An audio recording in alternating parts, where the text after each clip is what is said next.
Jokihelmisimpukka, eli raakku, on arvokas vesimme puhdistaja ja Suomen pitkäikäisin laji. Nyt raakku uhkaa kadota Suomen vesistöistä ihmisen toiminnan johdosta. Vain pieni osa Suomen kannoista on enää lisääntymiskykyisiä. Raakkujen elinympäristöt ovat heikentyneet jokien rehevöitymisen ja liettymisen vuoksi. Voimalaitospatojen takia raakun toukkien isäntäkalat, taimen ja lohi ovat hävinneet. Mustion ja Ähtävänjoen raakut on sen verran huonokuntoisia, että ne ei enää pysty lisääntymään luonnossa. Ja jos mitään ei tehdä, niin ne luultavasti kuolee 20 vuoden kuluessa sukupuuttoon, koska uusia simpkoita ei enää tule. Raakkujen viimeiset hetket saada uutta nuorisoa ovat nyt käsillä. Siksi Metsähallituksen koordinoima Fresh Habit Life IP-hanke on aloittanut raakkujen pelastusoperaation. Osa Mustion ja Ähtävänjoen raakuista otettiin toipumaan Konneveden tutkimusasemalle. Se suurin haaste on se, että kaikki tehdään nyt ihan ensimmäistä kertaa. Kaikki on rakennettu nollasta ja opeteltu kaikki ihan alusta asti ja tyhjästä. Raakut oli huonokuntoisia, heikkoja. Ja täällä niillä annettiin puhdasta vettä ja ruokaa. 2 vuoden lemmenloman jälkeen huonokuntoiset raakkuvanhukset elpyivät ja alkoivat viimein tuottamaan jälkeläisiä.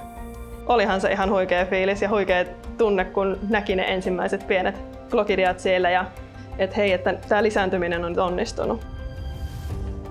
Raakun klokidiotoukat kehittyvät Konnevedellä pikkuraakuiksi isäntäkalojensa kiduksissa. Raakut toukkia, jotka tarttuu kaloihin ja elävät siinä loisena jonkun aikaa ennen kuin sitten aloittavat sen elämänsä siellä joen pohjalla. Raakut jatkokasvatettiin Norjan Austevollin kasvatuslaitoksessa, jossa on jo pitkä kokemus simpukoiden laitoskasvatuksesta. 2 vuoden aikana noin 5 mm kokoisiksi kasvaneet raakut ovat nyt valmiita uudelleen istutettaviksi Mustion ja Ähtävän jokiin.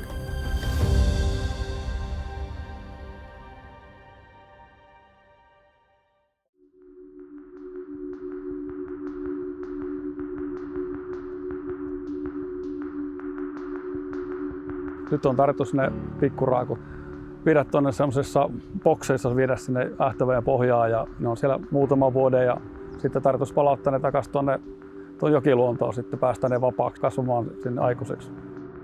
Nämä boksit on sen takia, että ne on tosiaan pysyy turvassa siellä, kun ne on vielä sen verran pieniä, että sitten kun ne on siellä muutaman sentin, niin sitten ne varmaan pärjää ihan itse tuolla, ettei tarvitse niin pelätä, että ne kuolee sinne joen pohjaan.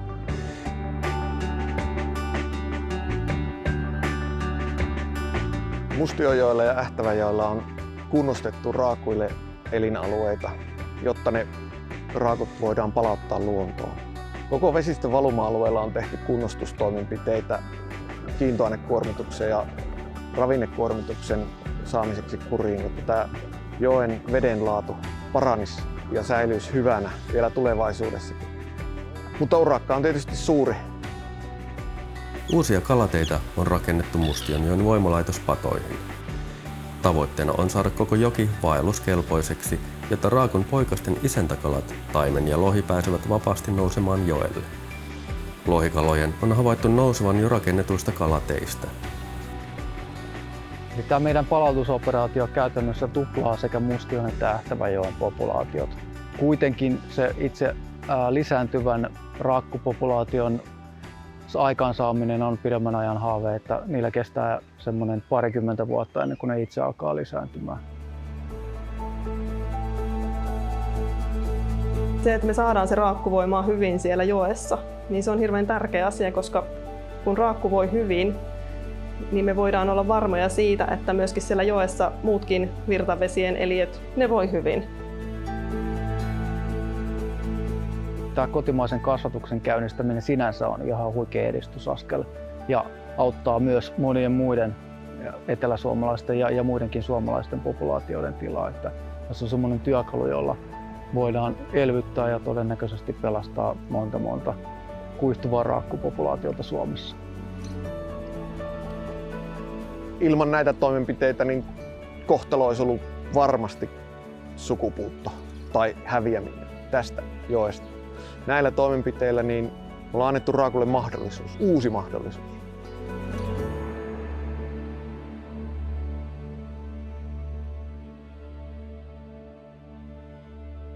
Aineiston tuottamiseen on saatu Euroopan unionin LIFE-luontorahoitusta. Aineiston sisältö heijastelee sen tekijöiden näkemyksiä, eikä Euroopan komissio tai SINEA ole vastuussa aineiston sisältämien tietojen käytöstä.